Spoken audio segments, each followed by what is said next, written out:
자, 오늘 본문 보도록 하겠습니다. 자, 우리 로마서 오늘 9장 우리 1절에서 5절입니다. 로마서 9장 1절에서 5절. 신약 성경 251페이지. 집에 가셔서 9장, 10장, 11장을 계속 읽어보세요. 이제 9장은 유대인들의 잘못, 뭘 잘못했는지, 10장은 이제 유대인들의 타락, 또 11장은 이제 앞으로 유대인들의 미래가 어떻게 될 것인지를 여러분들이 염두에 두면서 3장을 읽고 좀 본문을 보시면서 고민하시기 바랍니다. 자, 1절부터 5절 읽겠습니다. 내가 그리스도 안에서 참말을 하고 거짓말을 아니하노라. 나에게 큰 근심이 있는 것과 마음에 그치지 않는 고통이 있는 것을 내 양심이 성령 안에서 나와 더불어 증언하노니 나의 형제 곧 고륙의 친척을 위하여 내 자신이 저주를 받아 그리스도에게서 끊어질지라도 원하는 바로다. 그들은 이스라엘 사람이라 그들에게는 양자됨과 영광과 언약들과 율법을 세우신 것과 예배와 약속들이 있고 조상들도 그들의 것이요 육신으로 하면 그리스도가 그들에게서 나셨으니 그는 만물 위에 계셔서 세세의 찬양을 받으실 하나님이시니라. 아멘. 네. 자, 로마서는 인간의 구원에 관해서 다루는 책입니다. 인간의 구원에 관해서 다루는 책인데 구원이라는 주제는 그냥 여러 가지 주제 중에 하나가 아니라 성경 전체 주제가 이 구속사예요. 구원사고 하나님이 구원을 이루기 위해서 이 죄된 인간을 구원하시기 위해서 주신 책이 이 책입니다. 그래서 로마서를 여러분들이 잘 이해하면 성경 전체를 이해하는 데 큰 도움이 되고 이 로마서 죄나 의의 부분, 믿음이 무엇인지를 모르면 성경을 볼 때 헛다리를 자꾸 짚게 돼요. 잘 못 보게 돼요. 하나님이 의도하신 대로 보지 못한다라는 것입니다.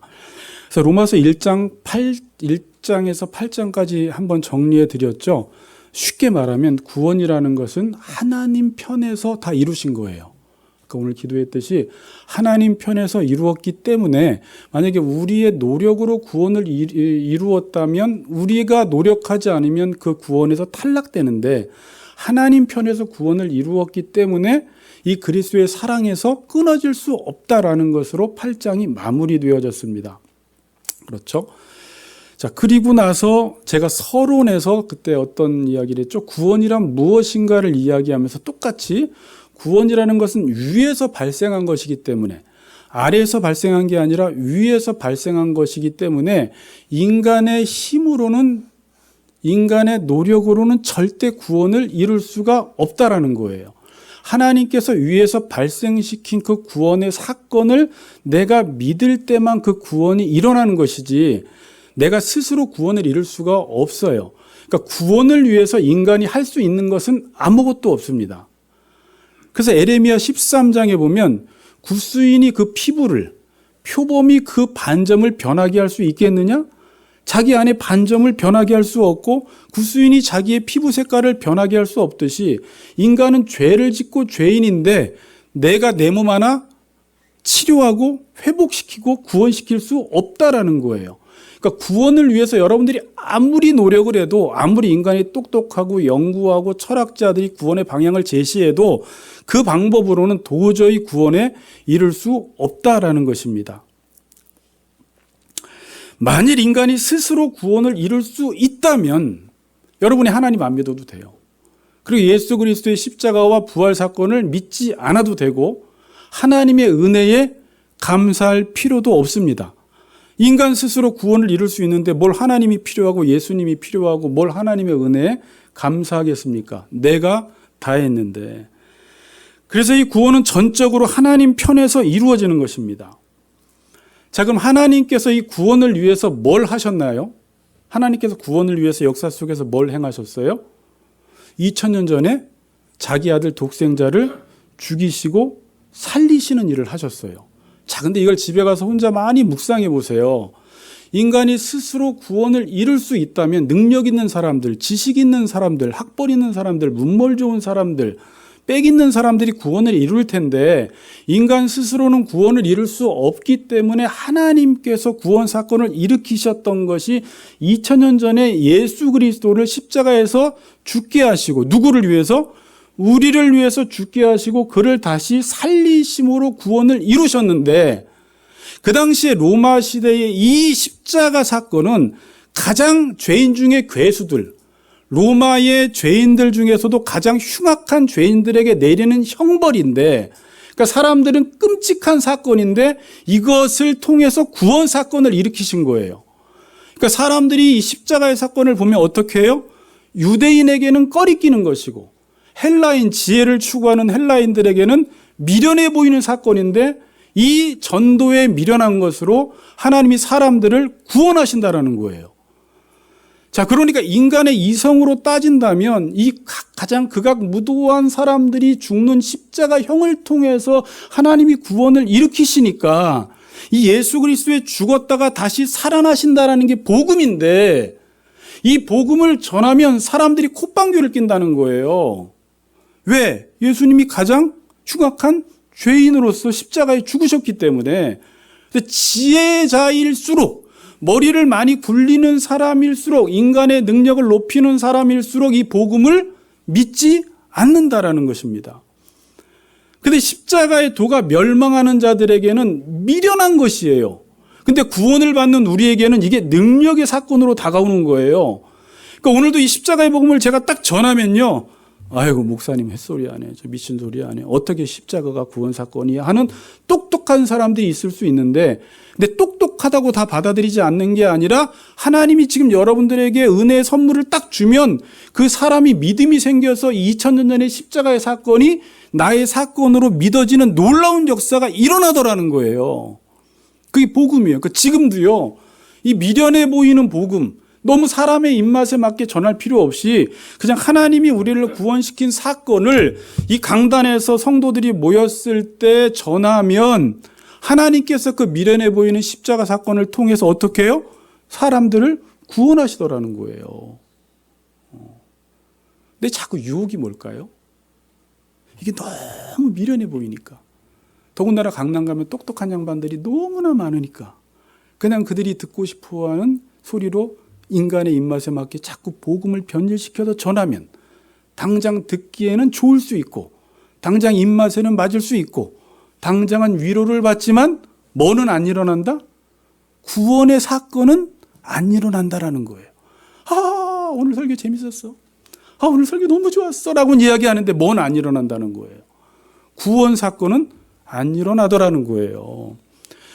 실제로 사도 바울이 이제 율법의 특심이었고 열심이었잖아요. 그래서 예수 믿는 사람들을 죽이러 다녔어요. 예수 믿는 사람들을 죽이러 다녔는데 그 사도 바울이 다메섹 도상에서 변화가 되고 예수 그리스도의 그 십자가를 만난 이후에 사도 바울이 이제 복음을 전하러 다니는데 실제로 이 예수 그리스도의 죽으심과 부활 사건을 막 전했더니 어떤 일이 일어났어요? 정말로 수많은 사람들이 살아난 역사가 일어났던 거예요. 유대인들의 그 당시의 생각으로는 자신들만 선민이고 자신들만 선택받은 백성으로 믿고 있었고, 이방인들은 하나님이 버렸다라고 믿고 있었어요. 그들은 구원받지 못했다라고 믿고 있었어요. 그리고 이방인과 접촉을 하면 레위기서에 나온 대로 부정하다고 생각을 했기 때문에 유대인들은 이방인들을 만지지도 않았고 함께 있으려고 하지도 않았고, 그들은 버린 자식이고 개 취급했기 때문에 그들에겐 복음을 전하지 않았어요. 근데 사도 바울이 변화되고 나서 이방인의 그리스도로 하나님이 그를 사용하시는데 정말로 이방인들에게 복음을 전하는데 어때요? 그 미련해 보이는 십자가의 복음을 전하는데 사람들이 놀랍게 변화되는 거예요. 이방인들 중에서 가장 먼저 변화된 사람이 누구죠? 사도행전 10장에 나오죠. 고넬료라는 백부장이에요. 우리가 수련회 때도 백부장 살펴보았지만 고넬료라는 백부장에게 환상을 줬죠. 그리고 베드로에게도 똑같이 환상을 줬죠. 그리고 고넬료에게 주님이 뭐라고 하세요? 너 베드로 초청해라. 그리고 베드로가 정말 고넬료의 집에 왔어요. 그리고 그 집에 누구를 초청했어요? 성경에 보니까 친척과 친구들을 다 초청해 놓고 베드로가 이제 하나님의 말씀을 전하는데 뭐가 임해버려요? 성령께서 내려오셔서 그들이 변화되고 구원받는 역사가 일어나는 것을 보고, 성경적 표현으로 하면 유대인들을 할례받은 사람들이 그 성령이 이방인들 가운데 내려오시는 것을 보고 놀랬다 그래요. 자, 영광고지를 띄워주세요. 사도행전 10장 44절 45절에 보니까 베드로가 이 구절에 보세요. 이 말을 할 때가 중요합니다. 이 말을 할 때 여러분들이 궁금하면 집에 가셔서 이 말이 뭔지 그 전구절을 한 8구절 되는데 집에서 읽어보세요. 그럼 그게 뭐냐면 예수 그리스도의 죽으심과 부활 사건을 증거한 거예요. 미련해 보이는 복음을 그냥 그대로 전한 거예요. 이 말을 할 때에 성령이 어떻게 해요? 성령이 말씀 듣는 모든 사람에게 어떻게 내려오시니 베드로와 함께 온 할례 받은 신자들, 유대인들을 말하는 거예요.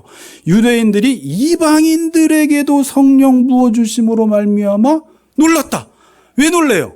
그들은 이방인들은 구원받지 못할 줄 알았는데 베드로가 환상 중에 고넬료의 집에 초청받아 들어가서 친구와 친척들이 모인 그곳에서 이 말 집에 가서 읽어보세요. 예수 그리스도의 죽으심과 십자가의 복음을 증거했더니 누가 내려오셔? 그 말을 전하니까 성령께서 내려오셔서 그 사람들을 변화시키시고 구원시키더라는 거예요.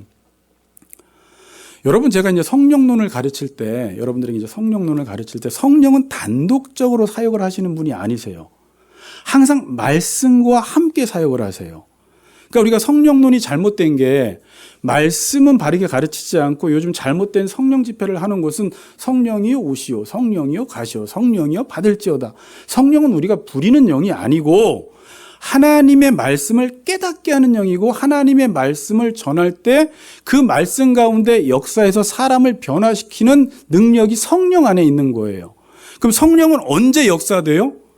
여기서 제가 현란한 말을 하고 도울 김용옥 같은 사람들이 많이 배워서 듣기에는 현란하고 화려한 말을 하지만 그래서 우리는 뿅 가지만 어떻게 저런 이야기를 할까라고 이야기하지만 거기에 구원은 일어나지 않는데 이 말을 할 때예요. 그게 뭐라고요?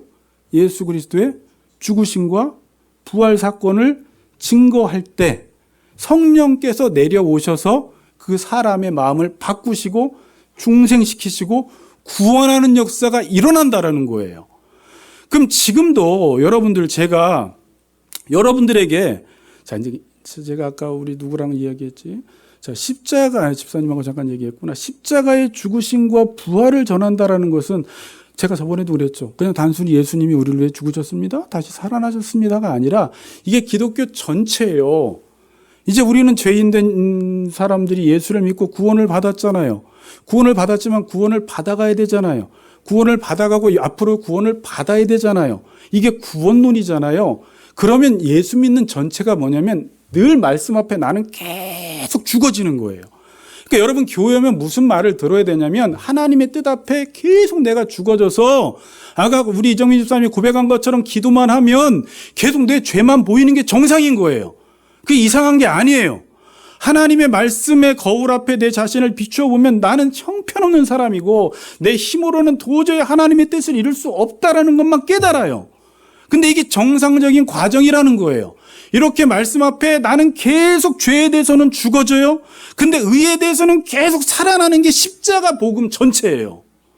그러니까 한 사람이 정말 성화되어지고 구원받는 과정에서 일어나는 일은 뭐냐면 나는 내가 내 구원을 위해서 내가 할 수 있는 일이 아무것도 없구나. 내가 율법을 지키려고 하면 그 율법 앞에서 나는 아무것도 못하는구나. 내가 일주일 동안도 하나님 말씀대로 살고자 오늘 마음 먹었는데 나가자마자 이상한 행동을 하는 내 자신을 보면서 좌절할 게 아니라 구원은 내 힘으로 할 수 없는 나는 죄인 중에 괴수가 맞구나라고 하면서 하나님을 의지하고 성령을 의지하고 나아가면 죽고 사는 일이 계속 일어나는 거예요. 예수 안에 죽고 예수 안에 내가 살아나는 거예요. 이게 십자가 복음이라는 거예요. 그런데 지금 잘못하면은 이 복음을 사람의 입맛에 맞게 전하려다가 암이 걸린 사람들에게 당신 암 걸렸습니다라고 이야기해 주면서 그들을 치료해 줘야 되는데 거기다 몇 가지 그냥 아무 약이나 그냥 먹으라고 하고 그냥 날 것이라고 이야기하고 아무렇지도 않다고 이야기하면 당장에 듣기 좋지만 그 사람을 죽이는 말이잖아요. 그래서 여러분 복음이라는 것은 먼저 우리를 죽여야 돼요. 여러분 오늘 죽으세요. 그냥 말씀 듣고 나는 개구나. 저는 예전에 말씀 듣다가 좀 죄송합니다. 나는 구제불능이구나. 내 힘으로는 아무것도 할 수 없구나. 그래서 하나님을 의지하고 나아가면 성령께서 역사하셔서 그 율법의 요구를 사랑을, 하나님이 원하시는 것들을 이룰 수 있도록 우리 안에서 힘을 주시는 것들을 보면서 내가 사는 게 아니라 내 안에 예수가 사는 것이구나라는 것을 여러분들이 깨닫게 된다라는 것입니다. 그러니까 구원은 어떻게 일어나요? 그냥 예수 그리스도의 죽으심과 예수 그리스도의 부활을 전하면 이 말을 할 때에 성령께서 내려오셔서 그 성령이 사람들을 구원하는 역사가 일어나더라는 것입니다. 아멘. 이렇게 이방인들이 복음을 듣고 예수 그리스도를 믿고 구원을 받는데, 여러분 바울이 이방인이에요, 유대인이에요? 유대인이에요. 히브리인 중에 히브리인이에요. 근데 이방인의 사도로 부름받은 거잖아요. 그리고 이방인들에게 복음을 전하는데 다 믿어. 근데 정작 누구는 안 믿어? 자기 동족, 자기 혈족들. 유대인들은 복음을 받아들이지 않는 거예요. 여러분, 그런 마음이 얼마나 속상하겠습니까? 여러분, 제가 나가서 청년들에게, 여러분들에게 막 복음을 전하면 사람들이 막 구원받는 역사가 일어나는데 정작 우리 집 아들들이나 우리 옆에내나 다 만약에 예수를 안 믿고 있다면 얼마나 속상하겠어요. 다른 데 가서 제가 부흥회하면 사람들이 구원을 받는데 우리 교회 와서 여러분들이 구원을 받지 못하고 있는다면 그 마음이 얼마나 아프겠어요. 지금 이제 1절부터 5절이 이 사도 바울의 심정을 전하는 거예요. 사도 바울의 근심을 지금 전하고 있습니다. 여러분들 상식적으로 볼 때 복음을 전하면 누가 잘 믿을 것 같아요? 유대인들이 잘 믿을 것 같아요? 이방인이 잘 믿을 것 같아요? 상식적으로, 일반적으로. 유대인이 잘 믿을 것 같죠. 왜 유대인이 잘 믿어요? 유대인들은 선민이에요. 하나님이 선택하신 민족이에요. 신학교에서 이스라엘 역사를 배우거든요. 이스라엘 역사 자체를 배워요. 왜냐하면 이스라엘 역사는 단순한 이스라엘 역사가 아니라 하나님이 함께한 역사예요. 그들의 조상은 누구예요? 믿음의 조상 아브라함이에요. 그들이 자부하는 게 뭐예요? 우린 육신적으로 아브라함의 혈통이라는 것을 그렇게 자랑하잖아요. 그들의 모든 역사 속에서 애굽부터 출애굽부터 유월절 광야 생활 속에서 가나안 땅에 들어가서 이스라엘 백성이 탄생하기까지 모든 게 다 하나님이 함께 하시는 역사예요. 그러니까 그들은 놀라운 특권과 혜택을 누린 민족입니다. 그러면 또 율법도 받았어요. 하나님의 약속도 있어요. 자, 그 말이 9장 4절이에요. 보세요. 그들은 이스라엘 사람이라 그래요. 자, 유대인이라고 할 때도 있고 이스라엘 사람이라고 할 때도 있는데 앞으로 9장에서는 이스라엘이라고 부르는데 이스라엘이라고 부를 때는 언약 백성을 강조할 때 이스라엘이라고 합니다. 그러니까 그들은 언약을 받은 백성이라는 말이에요. 이스라엘 사람이라 그들에게는 양자됨과 영광과 언약들과 율법 세우신 것과 예배와 약속들이 있다. 유대인들은 수많은 특권을 누렸고 혜택을 받았고 하나님의 은혜를 누렸고 이방인들은 그렇지 않은데 복음을 전하면 당연히 그 사람들이 훨씬 더 복음을 잘 받아들일 것 같고 이방인들은 안 받아들일 것 같은데 이방인들은 오히려 이 말을 할 때에 성령께서 내려오셔서 고넬료의 집안의 친척과 친구들이 구원을 받고 유대인들은 오히려 복음을 거부하고 받아들이지 않고 더 나아가서 이 복음에 대해서 적대적이라는 말이에요. 그래서 예수 믿는 사람들을 계속 핍박하고 다니는 거예요. 이전에 변화되기 이전에 사도 바울처럼. 왜 그러냐는 것입니다. 이 숙제를 결론에서 풀고 마치겠습니다. 자, 그러면 이렇게 믿지 않는 유대인들을 보면서 바울의 마음이 어땠느냐? 1절 보세요. 내가 그리스도 안에서 참 말을 하고 거짓말을 아니하노니. 자, 이렇게 왜 강조할까요? 나 진짜다 그 말인 거예요. 나 진짜 내 속마음이 어떤지 내 심정을 너희들에게 이야기하는데 나에게 큰 근심이 있대요. 근심도 무슨 근심? 큰 근심. 그다음에 마음의 고통도 무슨 고통? 그치지 않는 고통이 있는 것을 내 양심이 또 이야기해요. 성령 안에서 나와 더불어 증거한다. 이건 진짜다. 성령님도 아신다. 누구를 위해서? 유대인들이 구원받지 못하는 것에 대해서, 내 동족이 구원받지 못하는 것에 대해서 내 안에 큰 근심이 있고 그치지 않는 고통이 있다라는 거예요. 그래서 이 고통만 겪는 게 아니라 자기가 뭐 하고 싶다라고 이야기하냐면 나의 형제 곧 고륙의 친척을 위하여 내 자신이 뭐라고요? 저주를 받아 그리스도에게서 끊어질지라도 원하는 바로다 그래요. 그러니까 내가 그리스도에게서 끊어져서 나는 저주받아도 좋으니까 우리 동족들만 구원받으면 자신이 그걸 원한다라는 거예요. 근데 그걸 원해도 그렇게 될 수 있나? 그렇게 될 수는 없어요.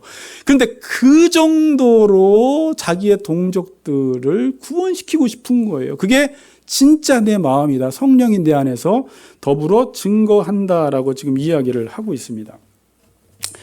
자, 여러분, 모든 인생은 이 사도 바울 같은 마음을 가지고 다 살아가요. 그건 무슨 말이에요? 큰 근심과 끊이지 않는 고통이 여러분들에게 다 있습니다. 그런데 그 종류가 달라요. 자, 생각해 보세요. 여러분들이 추구하는 가장 가치 있다고 생각하는 것, 가장 중요하다고 생각하는 것을 이루고 싶은 마음이 있죠. 그리고 그게 필수 불가결한 것인 것, 이게 정말 없어서는 안 될 것, 정말 필요한 것이라고 생각하면 그것을 얻으려고 평생을 노력하고요. 이게 뭔지는 잘 모르겠습니다. 여러분 생각해 보세요. 그게 정말 중요하면 내가 사랑하는 사람도 그것을 얻기를 간절히 바라요. 그래서 내 사랑하는 사람이 그걸 못 얻으면 사도 바울 같은 마음이 들어요. 큰 근심이 있고 끊이지 않는 고통이 있어요. 그게 어떤 사람은 자식이 좋은 대학 가는 걸 수도 있어요. 또 어떤 사람은 명예일 수도 있어요. 어떤 사람은 자식이 정말 돈을 많이 버는 걸 수도 있어요. 그러니까 사랑하는 사람이 내가 얻은 것인데 이 사랑하는 사람도 이것을 얻었으면 하는, 그래서 그걸 얻지 못했을 때 끊임없이 여러분들 안에는 큰 근심과 끊이지 않는 고통을 가지고 살아갑니다. 그렇죠. 누구나 다 그렇죠. 근데 바울은 그런 게 아니었어요. 바울이 볼 때는 그런 건 있어도 되고 없어도 되는 것들이에요. 있으나 마나, 있으면 좋지만 없어도 큰 문제가 되는 게 아닌데, 바울이 생각할 때는 이 구원이라는 것은 못 받으면 큰일 나는 거였어요. 그러니까 지금 이 부모들 중에서도 자식을 볼 때 이 구원의 중요성을 아는 사람들은 우리 자식이 뭐 대학 가고 이런 거 다 취업하고 뭐 SK 들어가고 LG 들어가고 다 좋긴 좋은데 별로 기분이 안 좋은 거야. 아니, 기분은 좋은데 그거 가지고 만족이 안 되는 거야. 왜? 얘는 구원받아야 돼.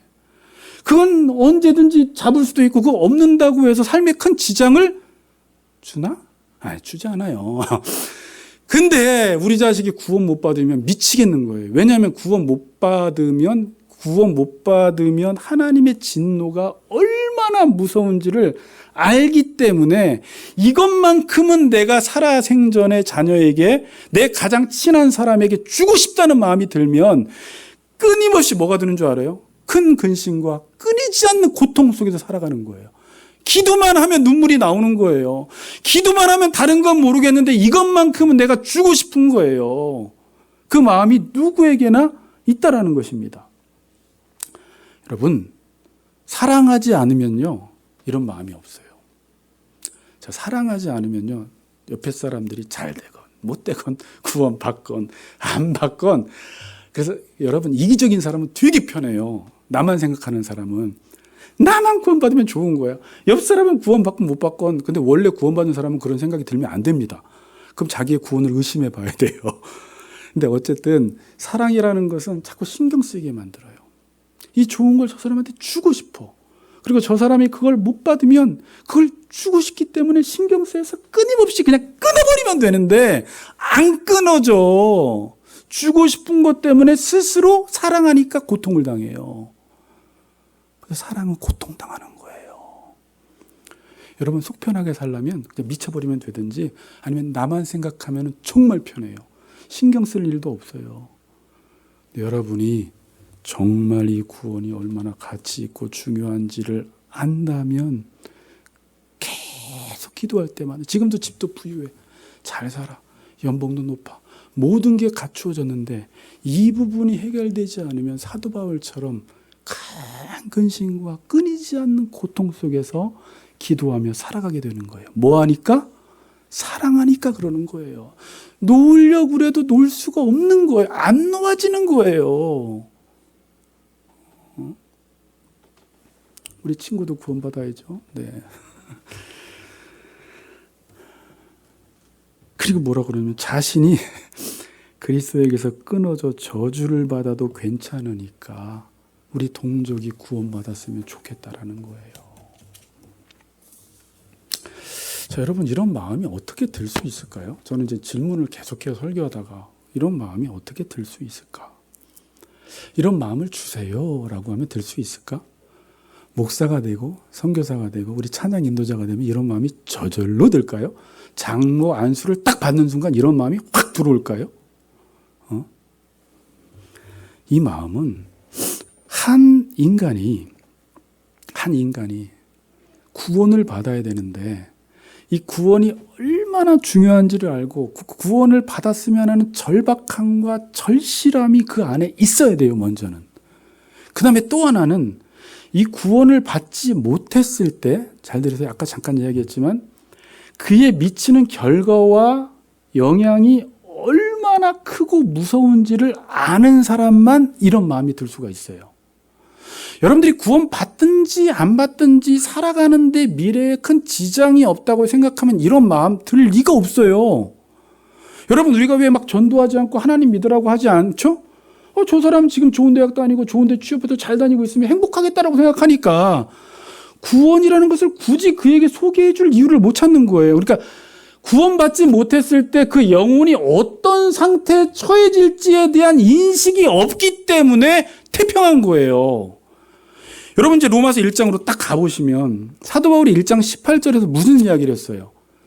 자, 로이든스 목사님은 이 1장 18절을 엄청나게 강조합니다. 1장 18절이 뭐예요? 하나님의 진노 이야기예요. 하나님의 진노가 불의로 막는 불의한 사람과 경건하지 못한 사람들 가운데 나타났다고 이야기를 해요.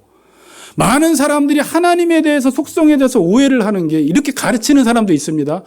하나님은 지옥도 안 만들었다라고 하는 목사들도 요즘 가끔 있어요. 하나님은 사람들을 지옥에 안 보내신다라는 거예요. 왜? 그 하나님은 사랑의 하나님이기 때문에 그런다라는 거예요. 근데 여러분들이 하나님을 공부하다 보면 하나님은 죄를 알지도 못하시는 분이세요. 하나님은 거룩하신 분이세요. 여러분들이 레위기를 공부하다가 왜 제사를 저렇게 무섭게 드려야 돼요? 왜 양들을 소들을 그렇게 막 죽여야 돼요? 하나님은 죄를 용납하지 못하세요. 죄를 가지고는 들어갔다가 대제사장마저도 질식당해요. 죽어버려요. 그 정도로 하나님은 죄에 대해서 단호하다라는 것을 레위기서에서 보여주고 있거든요. 그럼 십자가 사건이 뭐였어요? 하나님은 죄에 대해서는 이렇게 단호할 정도로 자기 아들 예수 그리스도가 저주당하는 그 상황까지 몰고 가신다라는 거예요. 정말 죄는 그냥 넘어가시지 않는다라는 걸 보여주는 거예요. 여러분, 이 하나님의 진노는 이 시대에 강조되어야 돼요. 그럼 만약에 우리 자녀나 우리 교환, 우리 믿지 않는 부모, 우리 친척들이 구원을 받지 못했을 때 그 죄인이기 때문에 하나님은 죄를 그냥 넘어가실 수 없기 때문에 그의 거룩하심 때문에 그의 진노가 퍼부어져요. 어쩔 수가 없어요. 그래서 예수 그리스도 이 땅에 보내시면서까지도 우리를 구원하신 거예요.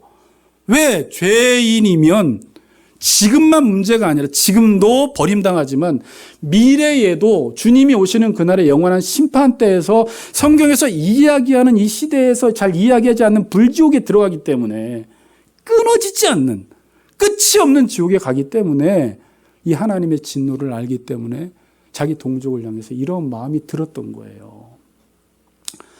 저번에도 말씀을 드렸지만 여러분, 하나님의 심판을 받는 것은 물론이거니와 그 하나님의 진노는 이 시대에도 어떻게 나타나요? 그냥 욕망대로 살도록 내버려 두는 거예요. 하나님의 진노는. 여러분, 은혜가 뭔지 아세요? 내가 내 마음대로 막 사는데 하나님이 계속 붙들어 징계를 막 내리셔. 이건 하나님이 나를 사랑하신다는 증거예요. 사랑하시는 자에게 징계를 주세요. 그런데 마음대로 살고 세상에서 출세하면서 살고 떵떵거리면서 사는데 하나님이 건들지도 않아. 예수 안 믿는데 너무 잘 돼. 유기. 이게 하나님의 진노의 가장 무서운 방법이에요. 그러니까 하나님의 진노 아래 있는 사람들은 그냥 이 땅에서 잘 먹고 잘 사는데 하나님이 건들지도 않다가 그냥 영원한 지옥에 들어가는 게 가장 무서운 하나님의 진노구나 라는 것을 우리가 깨닫게 돼요. 그럼 여러분들이 평생 할 일은 뭐냐면 저 사람 구원받아야 되는 거야. 저 영혼 그냥 내버려 둘 수가 없는 거야. 뭐 내년에 전도할게요. 내년에 죽을지도 몰라요. 복음 듣지 못하고 죽을 수도 있는 거예요. 그러니까 사도 바울 같은 마음은 누구만 된다고요? 한 인간에게 얼마나 구원이 절박한지, 구원받지 못했을 때 그 영혼의 상태가 어떠할지, 얼마나 비참한지를 알기 때문에 이러한 마음이 들었던 것입니다. 자, 제가 이걸 묵상하다가 구원의 절박함이 없는 이유는 하나님의 진노에 대한 의식이 사라졌고, 이 하나님의 진노에 대한 의식이 사라진 이유는 인간의 죄 문제를 알지 못하기 때문에 그래요. 인간이 죄인이라는 것을 알면 하나님의 진노가 임한다는 것을 알고, 하나님의 진노가 임한다는 것을 알면 구원의 절박함이 생겨요. 그럼 이 시대가 이 구원을 별로 그렇게 중요시 여기지 않는 것 보니까 하나님의 진노에 대한 의식이 없어진 것이고, 하나님의 진노에 대한 의식이 없어졌다는 것은 지금 인간의 죄 문제를 제대로 다루지 못했다라는 말이에요. 마치 이런 거에 한 사람이 암이 걸렸는데 그 암이 걸리면 그에 대한 결과가 어떠할지를 알지 못하니까 암을 고칠 생각을 안 하는 거랑 똑같은 거예요.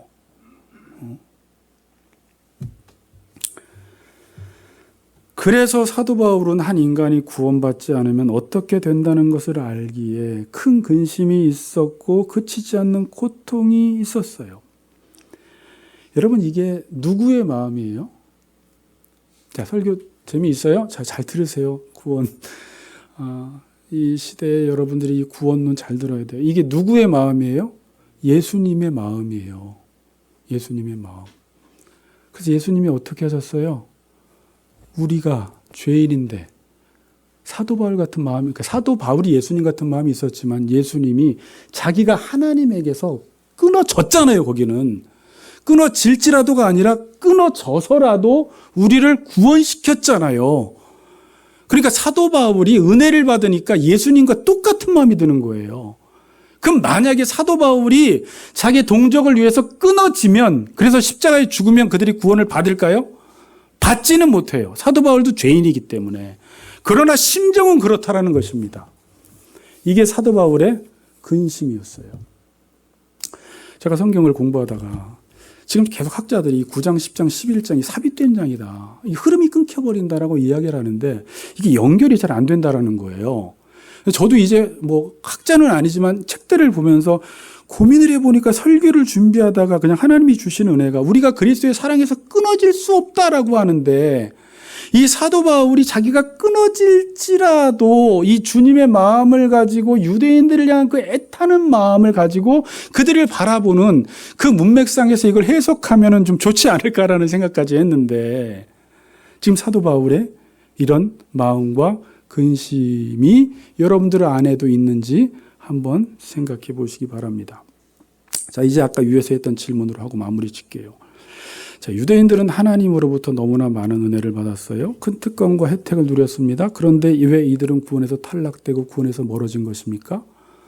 복음을 전하면 유대인들이 이방인들보다 훨씬 더 복음을 잘 받아들일 것 같은데 왜 그들은 구원에서 멀어진 거예요? 여러분, 우리가 인생을 살아보셔서 아시겠지만 여러분들이 늘 날마다 고백하는 게 뭐예요? 우리 모든 인생은 다 뭘로 살아요? 은혜로 살아요. 은혜로. 그러니까 구원의 은혜든지 일상의 은혜든지 모두 은혜로만 삽니다. 여러분, 이거 인정하세요? 그러니까 우리는 하나님이 살려주니까 사는 거예요. 그러니까 여러분, 구원의 은혜뿐만이 아니라 일상의 은혜도 그래요. 그러니까 지금 매일매일 내가 살고 있는 게 하나님이 살려주니까 살아요. 어떤 사람은 내가 건강 보조식품을 많이 먹어서 삽니다. 운동을 잘해서 삽니다. 집이 어때서 삽니다. 내가 부자니까 삽니다. 난 지인들이 많아서 삽니다. 나는 골프를 잘 치니까 삽니다. 사는 이유가 많겠지만 하나님이 죽여버리시면 그냥 죽어요, 여러분. 그러니까 내가 사는 이유는 하나님이 나를 살려주시니까 지금 내가 사는 거예요. 아무리 내가 보험으로 안전장치를 많이 해도 하나님이 그냥 오늘 내 목숨을 거둬가실 수 있어요. 한나의 기도처럼 하나님은 죽이기도 하시고 살리기도 하시는 분이세요. 생사화복은 하나님의 손 안에 있는 것입니다. 이 세상이 유지되는 것도 여러분 어때요? 하나님이 은혜를 주니까 유지가 되는 거예요. 어떤 정치 지도자들이 지혜롭게 이 나라를 잘 통치해서 이 나라가 유지되는 게 아니라 인간은 계속해서 피조물들을 훼손시키고 하나님이 지은 우주와 이 지구를 계속해서 망가뜨리고 있는데 하나님의 말씀의 은혜로 이 세상을 붙들고 계시기 때문에 이 세상 질서가 유지되는 것이지, 하나님이 은혜를 베풀지 않으면 하나님이 창세 전 카오스의 그 혼돈 상태로 들어가 버려요. 그냥 무질서의 상태로 들어가 버린다라고요. 그러니까 지금 우리는 모든 사람들이 다 하나님의 은혜로 살고 있습니다. 우리는 이런 고백을 해야 돼요. 매일매일 하루하루 범사에 늘 하나님의 은혜에 감사하면서 살아야 되는 게 우리예요. 자, 제가 지금 유대인들 이야기를 하려고 하는 거예요. 근데 인간은 제가 뭐라고 했어요? 조금만 가지고 있으면, 남들보다 조금만 더 부자로 살면, 조금 더 배웠으면, 조금 더 은사가 많으면 어떻게 해요? 그 모든 것들을 다 자기의 사유화시켜버려요. 자기의 전유물로 여겨버려요. 요즘도 뉴스에 나오는 두 부부가 있죠? 계속 국정을 사유화했다고 하면서, 그러니까 뭐든지 그 특권을 의무로 여기며 살아가야 되는데 뭐든지 자기 손에 들어오기만 하면, 여러분들도 그래요. 지금 조금만 부자 되고 조금만 돈을 벌고 내가 조금만 높은 자리에 가면 그걸 은혜로 여기지 않고 그걸 마치 자기가 잘해서 그 자리에 오르고 자기가 잘해서 돈을 벌었다라고 생각을 한단 말입니다. 그래서 그것으로 자기를 어떻게 해요? 드러내요. 자기를 높여요. 그리고 하는 게 뭐예요? 그것으로 남과 차별화시켜요. 우리 애들 보면 어때요? 너 아파트 몇 평 살아? 25평? 나는 33평, 나는 60평 살아. 뭐만 하나 있으면 다른 사람과 나를 차별화시키는 데 사용하고 자기를 높이는 데 사용해요. 그거 다 뭔데? 은혜인데.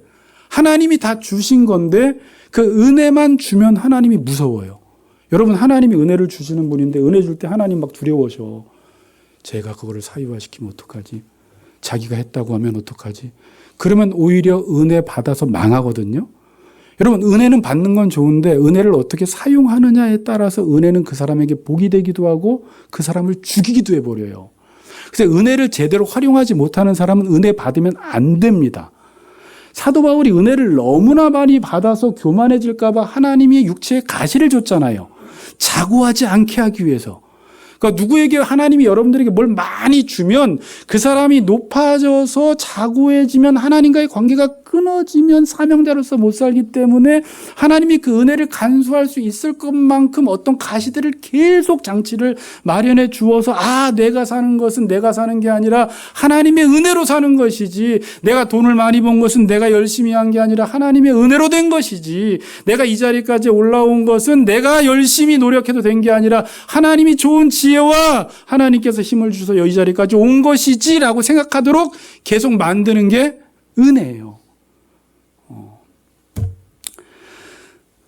자, 그래서 사람들은 뭔가 좀 주어지면 뭐라고요? 자기를 높이고 자기를 드러내고 다른 사람과 차별하는 데 사용하죠. 근데 자 보세요. 이게 신앙 안에도 그대로 들어와 버리는 것입니다. 유대인들이 이제 그랬어요. 자, 우리가 구원을 받을 수 없어서 어떻게 했어요? 하나님이 우리를 구원시켜줬죠. 내가 받을 수 없으니까 하나님이 은혜로 구원을 시켜줬어요. 자, 그럼 이 질문 너무 중요한 질문입니다. 그럼 하나님이 우리를 왜 구원시켜줬어요? 이 대답에 따라서 여러분들이 유대인이 될 수도 있고 이방인이 될 수도 있어요. 하나님이 여러분들을 왜 구원시켜줬어요? 이걸 질문 잘 하셔야 되는데, 구원받은 자로서 살라고. 여러분들에게 왜 은혜를 줬어요? 은혜 받은 자로서 살라고 하나님이 여러분들을 구원시켜줬어요. 구원 자체의 목적이 있는 게 아니라 구원 그 이후의 목적이 있어요. 구원시켜 주신 이유는 구원 받은 자로서 살라고 구원시켜 줬기 때문에, 성경을 여러분들 읽다 보면 5달란트를 줬는데 5달란트를 남기지 않으면 악하고 게으른 종으로 심판을 받아버려요. 자, 하나님이 여러분들에게 어떤 지식과 재능과 돈을 많이 줬어요. 그러니까 많이 주면 위험한 거예요. 왜냐하면 그만큼을 남겨야 하기 때문에. 그러니까 많이 준 이유는, 지식을 준 이유는 많이 가르치라고. 하나님이 재물을 많이 준 이유는 재물 가지고 섬기라고. 은사를 많이 준 이유는 많은 사람들을 도우라고 하나님이 주신 거예요. 그런데 하나님이 주신 걸 가지고 그게 내가 했다, 내 노력이다라고 하는 순간부터 이 사람은 은혜가 차단되기 시작합니다. 그때부터는 은혜가 임하질 않아요. 여러분, 은혜는 언제 계속 임하냐면, 은혜가 임하면 그 받은 은혜 가지고 남들을 섬기고 나누어 주고 하나님이 내게 주신 걸 가지고 마음껏 베푸는 삶을 살아갈 때 은혜는 끊임없이 공급되는 것입니다. 그러니까 은혜를 받으면 섬기고 섬기면 은혜를 받고 은혜를 받으면 섬기고 섬기면 은혜를 받고 그래서 이 사람은 평생 하나님을 누리면서 살아가요. 그런데 여러분 지금 보세요. 여러분들이 은혜를 받았는데 그 은혜를 내 걸로 여기는 순간부터 그때부터는 말씀도 잘 안 들어오고요. 은혜가 차단되고요. 하나님의 은사도 그쳐버려요. 그게 어디에서 자주 일어나요? 오래된 교인들, 신앙생활 오래 한 사람들, 이제 장로가 되고 목사가 되고 내가 어떤 직분을 맡았으면 직분 맡은 이유는 뭐예요? 장로 된 것을 위세 떨 게 아니라 자랑할 게 아니라 너 장로로서 어떻게 살았어를 물으세요. 근데 우리는 하나님 장로 됐어요. 하나님 그거 관심 없어요. 또 장로로서 어떻게 살았어? 이걸 물으세요. 하나님 저 목사 됐어요. 그러면 또 목사 된 게 문제가 아니라 목사 되고 어떻게 살았어? 이걸 물으신다라고요. 하나님 저 많은 은혜 주셔서 감사합니다. 그래 감사한데 너 은혜 받은 자로서 지금 뭐 하고 있어? 이걸 지금 하나님이 물으신다고요. 그거 안 하면 악하고 게으른 종이 돼버려요. 그래서 많이 받은 자에게는 하나님 많이 요구하세요. 그러니까 많이 받는다고 좋은 게 아니에요. 많이 받아서 많이 섬기지 못하면 그 많이 때문에 내가 죽어버립니다. 그러니까 함부로 많이 달라고는 하지 마세요. 내가 은혜 마음껏 베풀 자신이 있으면 많이 달라고 하는데 사람은 그렇게 말해놓고 많이 주면 안 그렇더라고요. 네. 그래서 구원에는 뭐가 따른다? 은혜에는 책임이 따른다라는 거예요. 여러분 이거 성경을 이해하는 중요한 원리입니다. 자, 제가 이제 하나님 나라를 여러분들 가르칠 때 구약관통, 신약관통, 하나님 나라로 구약관통, 신약관통 가르칠 때 가장 중요한 핵심이 뭐예요? 하나님께서 이스라엘 백성들을 하나님의 백성 삼아 주시죠. 그리고 그들에게 가나안 땅을 주셨죠. 그럼 가나안 땅을 주신 이유가 뭐예요? 또 아까 구원시켜준 이유가 뭐예요? 가나안 땅에 들어가서 그들 젖과 꿀이 흐르는 땅에서 잘 먹고 잘 살라고? 아니에요. 하나님의 백성 삼아 주시고 그 가나안 땅을 주신 이유는 그 땅에서 율법을 따라 살아가라고. 이게 신명기서 아닙니까? 그래야지 가나안 땅이 된다는 거예요. 만일 너희가 하나님 백성이 되고 그 땅에 들어갔는데 이방인들을 닮아서 동화된 삶을 살아가면 어떻게 되는 거예요? 가나안 땅에서 샬롬을 누리지 못해요. 엔샬롬 교향곡이 사사기서잖아요. 안식이 없는 삶을 살아가요. 그래서 여러분 예수를 믿어도 안식이 없고 그 땅이 저주받은 땅이 될 수 있어요. 우린 가끔 예수 믿는 사람 위에 저렇게 살아라고 하는데 그 사람 예수 믿었다고 해서 다 잘 사는 게 아니라 예수 믿었는데 책임지는 삶을 살지 않으면 내가 예수 믿고 책임지는 삶을 살지 않으면 다시 말하면 율법을 따라 살지 않으면 사랑하는 삶을 살지 않으면 가나안 땅에서 저주를 받아버려요. 그게 이스라엘 역사가 보여주는 것입니다. 따라하십니다. 은혜는 책임이 따른다. 구원에도 책임이 따르고 은혜에도 책임이 따라요. 그래서 구원은 무조건적이면서 조건적이에요. 뭐라고요? 무조건적인 구원을 받았는데 조건을 물으세요. 행위대로 심판하세요. 은혜에는 책임이 따라요. 이거를 이해하지 못하면 기독교 이해하지 못하는 거예요. 자, 다시 한번 여러분들 너무 중요합니다. 이게 성경을 이해하는 너무 하나님 나라의 원리예요. 하나님이 나를 백성 삼아 주시고 가나안 땅에 보내주신 이유는 하나님이 출애굽시킨 이후에 시내산에서 율법을 주셨는데 하나님 백성 그 율법대로 살 때만 가나안 땅이 되지 만일 가나안 땅에서도 율법을 지키지 않으면 이방 민족들에게 침입을 당하고 망한다라는 걸 보여주는 게 사사기서 여호수아서라는 거예요. 그런데 우리는 은혜를 받으면 특권으로만 생각하고요. 지금 내가 은혜 받은 상태를 막 자랑합니다. 자, 위험한 거예요, 지금. 또 그것 자체를 의지해버려요. 자, 유대인들의 실수가 뭐냐면 하나님이 뭘 주면 그거 자체를 의지해버리는 거예요. 돈을 주면 돈을 의지해요. 지식을 주면 지식 자체를 의지해요. 재능을 주면 그 재능 자체를 의지해요. 예쁜 얼굴을 주면 예쁜 얼굴 자체를 의지해버리는 거예요. 그러니까 하나님이 뭘 주면 그걸 가지고 섬기라는 건데 그거 자체를 의지해버리다가 유대인이 이렇게 돼버렸어요. 선민이에요. 그들의 조상이 아브라함이에요. 약속도 받았어요. 언약도 받았어요. 가나안 땅에 들어갔어요. 그런데 그것을 그 특권과 혜택으로만 생각했지 이걸 사명으로 생각하지 않은 거예요. 그래서 그들은 하나님의 말씀을 듣질 않았어요. 자기가 받은 것만 자랑하며 산 거예요. 그게 유대인들이 망한 원인입니다.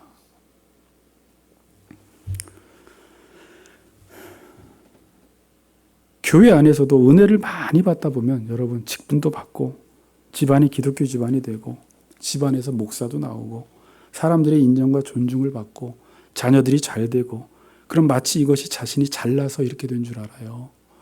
그래서 뭘 자랑하는 줄 알아요? 집안이 기독교 집안인 사람들 몇 대째 우리 할머니가 누가 목사고 그것 때문에 망해요. 그것 자체를 의지해버려요. 그 자체가 자기를 구원시켜주지 않거든요. 그건 구원과 별개예요.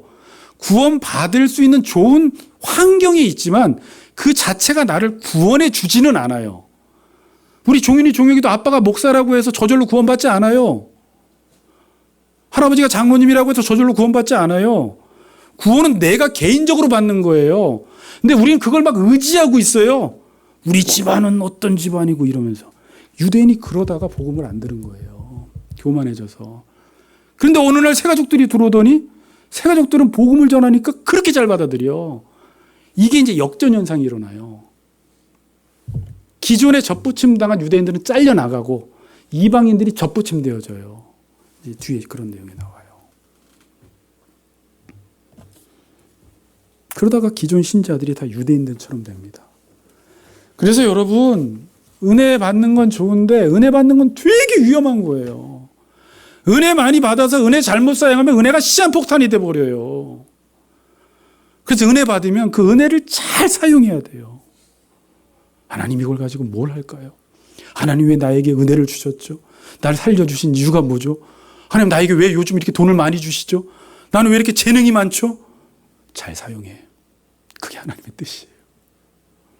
그거 잘 사용하지 않으면 은혜는 차단된단다.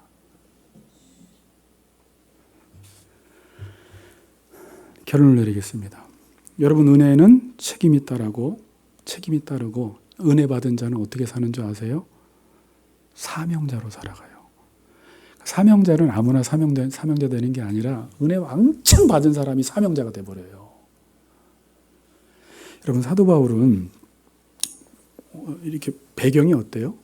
문벌도 좋아요. 학식도 있어요. 가장 좋은 가말리엘 문화에서 공부했어요. 로마의 시민권도 있어요. 그러니까 이 시대 최고 엘리트예요. 이 사도 바울이.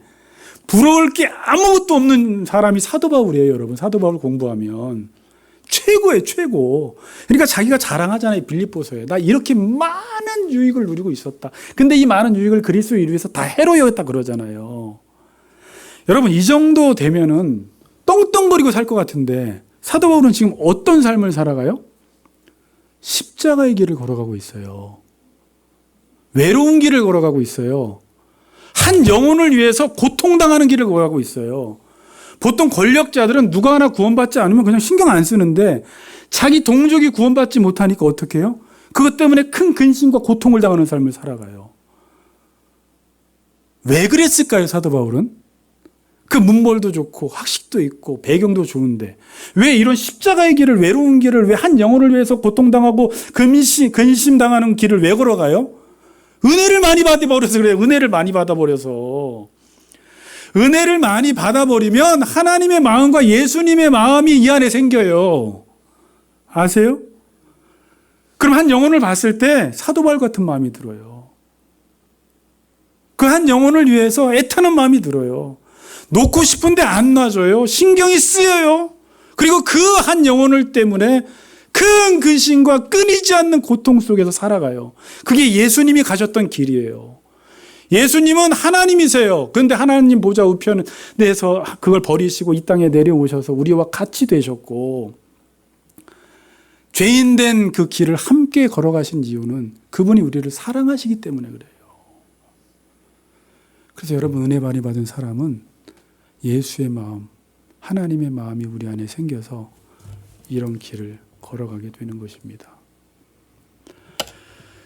하나님, 나 요즘 은혜 많이 받았어요. 그러면 하나님이 하시는 말씀이 뭐라고요? 너 은혜 받아서 뭐 했니? 은혜 받아서 사람들 섬겼니? 라고 물으신다는 사실을 기억하시고 큰 은혜 받으셨으면 사명자로 사시는 우리 같이 걷는 교회 성도님들 되시기를 주님의 이름으로 축복합니다. 아멘.